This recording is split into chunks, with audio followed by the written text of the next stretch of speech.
overcoming the stigma that's surrounding your role, that's surrounding mental health and the caregiver role combined, and you're expressing yourself. That is bravery and courage in the highest form.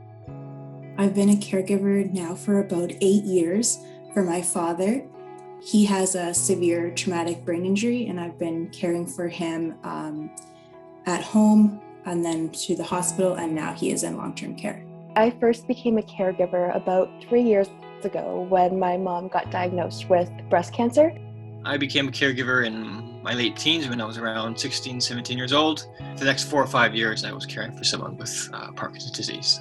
I'm a caregiver of a daughter who's 36 years old, having suffered for 20 years with a long-standing eating disorder, anorexia, bulimia. I have experienced mental health symptoms such as anxiety, depression, anhedonia, which is the loss of pleasure where you once had it before. I've had some mental health struggles since I was a teenager. I was diagnosed with depression and anxiety back when I was 14 years old, and it definitely got worse throughout my caregiving experience. And I think that was probably because just seeing someone you love in that situation where they're struggling, they're going through the most horrible thing that you could imagine, that definitely made some things regarding mental health worse. People don't realize, and there's still a massive stigma about eating disorders, that it's, well, just tell them to eat, just tell them to the eating disorder brain takes over, literally. She's tormented, which causes me a lot of pain. Caregiving is part of kind of the natural way of growing up for a lot of Asians, and so it's not really seen as something that can be a setback to a young person. It's just seen as a natural part of living. There's also that kind of stigma about, because there's a low awareness, I feel that a lot of young people, they're afraid to speak about their experiences. You're in a situation where there's not a lot of control. You don't have a lot of control over the situation that you're in.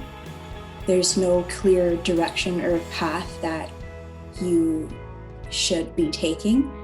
And so you are trying to find your way day by day, and that really takes a toll.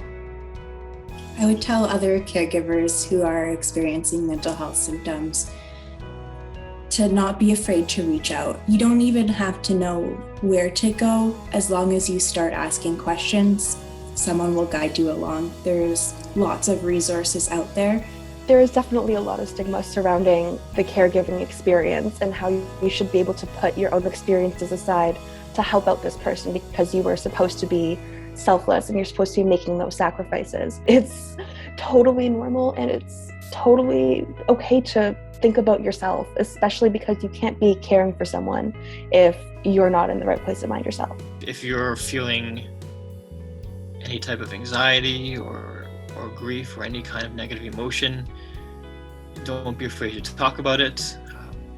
There are people that would understand that you're not alone in your own experiences.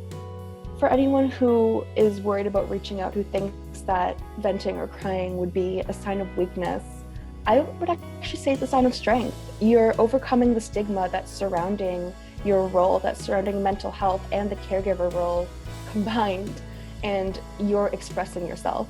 That is bravery and courage in the highest form.